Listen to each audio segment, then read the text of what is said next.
Rust never sleeps. It devours the chrome of kings and the frames of legends, leaving only hollow shells in its wake. Somewhere beneath these suffocating vines lies $1 million secret, an engine the world was too terrified to understand. The air tastes of jagged iron and the phantom scent of ancient diesel. We are here to wake the dead. If these rusted titans finally roar again, will they find a world that's actually ready for them?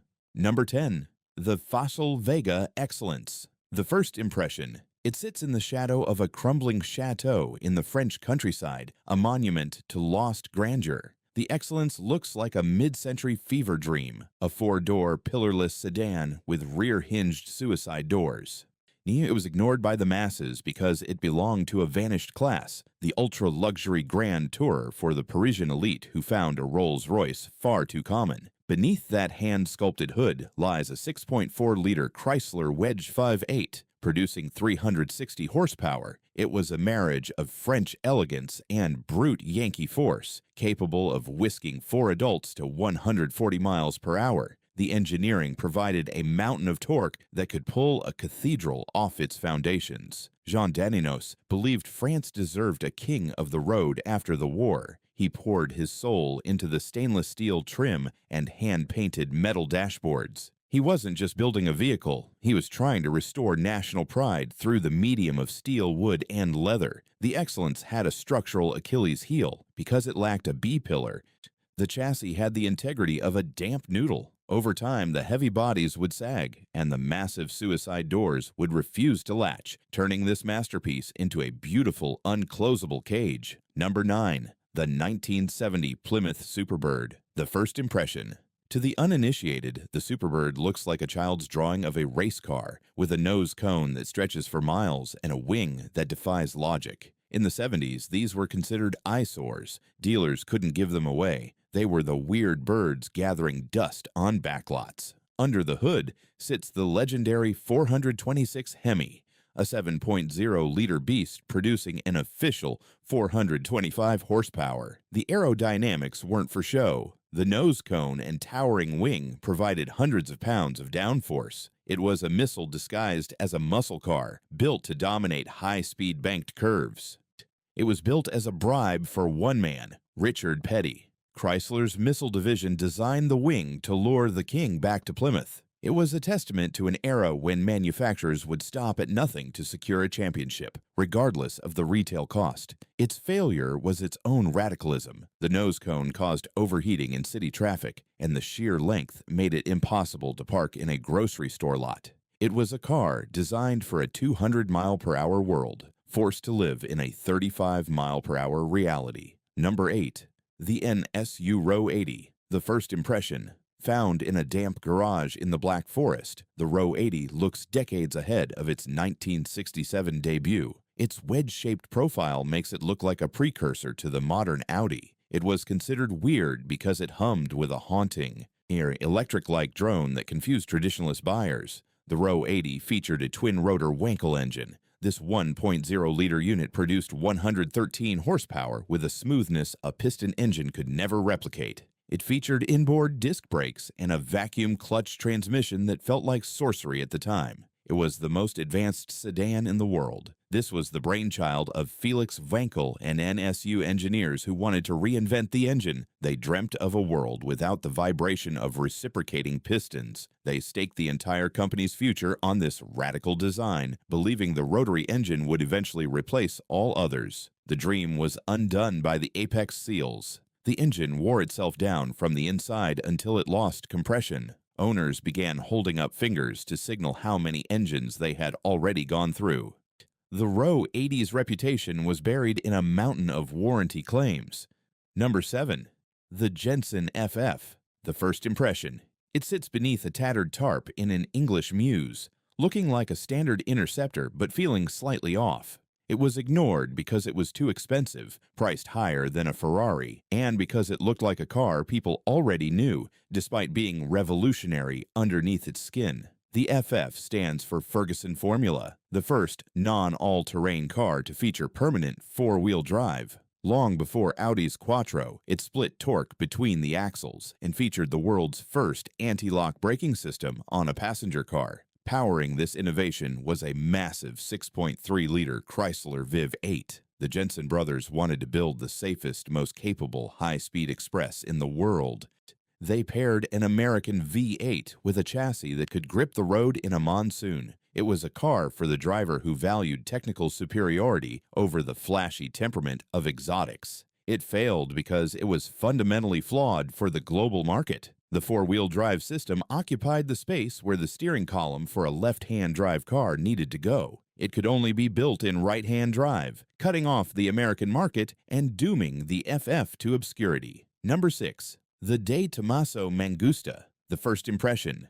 In a dusty shed in Modena, the Mangusta crouches like a predator. It is impossibly low, with a split rear engine cover that opens like butterfly wings. It was considered weird because it was a hybrid of Italian styling and American muscle that didn't fit into European exotics. Behind the driver sits a Ford 302 V8, providing 230 horsepower in a lightweight frame. The chassis was a backbone design similar to a race car, and the styling was penned by the legendary Giorgetto Giugiaro. It looked like it was moving at 200 miles per hour while standing still. Alejandro De Tomaso named the car Mangusta, the mongoose, because that is the only animal that can kill a cobra, a jab at Carroll Shelby. He wanted to prove he could build a better supercar for less money by using a mass-produced American heart inside Italian art. The Mangusta was a victim of its own geometry. The weight distribution was heavily biased toward the rear, and the chassis was notoriously flexible. In a sharp corner, the car would change its handling mid-turn, often leading to a terrifying, uncontrollable spin that most drivers simply feared.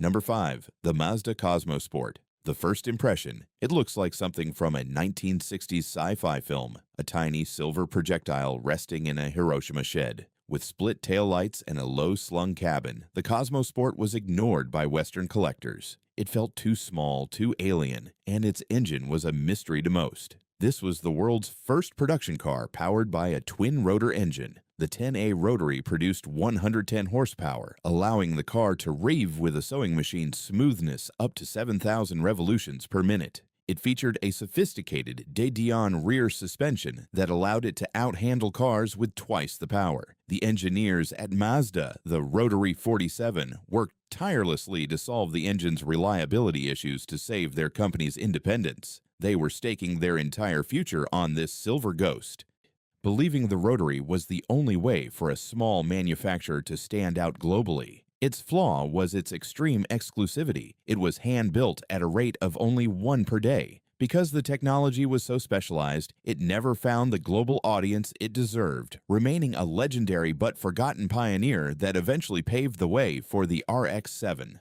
Number 4. The DeLorean DMC-12. The first impression, even covered in barn dust, the stainless steel body of the DeLorean refuses to lose its luster. It is a pop culture icon, yet it was widely ignored after its initial hype. It was seen as a slow, overpriced toy that promised the future but delivered a lethargic present. The engineering was a mix of high concept and compromise. It featured a Lotus-designed chassis and gull-wing doors. The engine, however, was a meager 130 horsepower V6.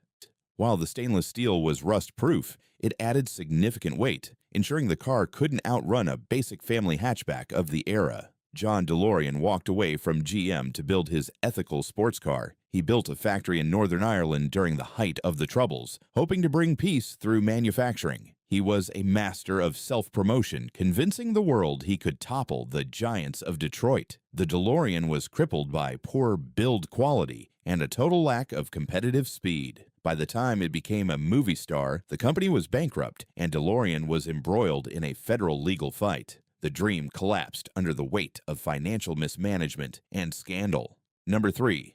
The Tucker 48. The first impression, finding a Tucker in the wild is like finding a unicorn. Its 3 headlights, including a center Cyclops eye, make it look both regal and bizarre. It was ignored and destroyed because the Big Three in Detroit viewed it as a threat that had to be eliminated. The Tucker was a marvel of innovation. It featured a rear-mounted flat-six engine originally designed for a helicopter, producing 166 horsepower. It had a perimeter frame, a padded dashboard, and a safety windshield, features that wouldn't become industry standards for nearly half a century. Preston Tucker was a visionary who wanted to disrupt the stagnant post-war market. He believed the public deserved better safety and honest pricing. He was a salesman who sold a dream, fueled by a passion that was infectious to a weary American public after the war. The Tucker was killed by overambition and a grueling SEC investigation. While the car had mechanical flaws, it was legal pressure and a lack of funding that shuttered the doors. Tucker was eventually acquitted of all charges, but by then, his company and dream were in tatters. Number 2. The Tatra T87. The first impression, it looks like a giant aerodynamic teardrop with a dorsal fin running down its spine, found in a collapsing shed in Eastern Europe. The T87 is a masterpiece of design. It was considered weird in the 1930s because it looked more like an aircraft fuselage than a car. Powering this bullet is a rear-mounted, air-cooled V8. It produced 75 horsepower, but because it was so aerodynamic, it could cruise at 100 miles per hour. It featured a fully independent suspension and transaxle layout, proving a small engine could achieve great things with scientific precision. Hans Ledvinka was the quiet genius who understood the physics of air better than anyone. His designs were so effective that Ferdinand Porsche famously admitted to looking over Ledvinka's shoulder when designing the Beetle. Ledvinka's cars were an expression of pure engineering logic, ignoring Western marketing. The T87 had a dark reputation as the Nazi killer. Its heavy rear engine made it prone to snap oversteer at high speeds. Many Nazi officers took corners too fast and ended up wrapped around trees, leading the high command to eventually forbid their officers from driving them. The Chrysler turbine car. The first impression, it sits in a museum warehouse, its bronze paint glowing like an ember. It looks like a jet-age fantasy, with a rear end resembling a turbine exhaust. It was ignored because it wasn't a car you could buy. It was a ghost that haunted the dreams of the 1960s. There is no piston engine here. Under the hood is a gas turbine engine that could run on diesel, perfume, or even tequila. It produced a staggering 425 pound-feet of torque at 0 RPM. It had 1/5 the moving parts of a piston engine and required no antifreeze. Chrysler engineers built 50 of these cars and gave them to ordinary families to test. It was an unprecedented experiment to see if the public was ready for a revolution. They were trying to give the American family a jet for their driveway, a piece of the space age. The turbine fell victim to changing environmental laws. It had high emissions and was thirsty for fuel at idle. When the fuel crisis arrived, it was no longer viable. Chrysler ordered 46 of the cars to be crushed to avoid import duties, leaving only a few survivors.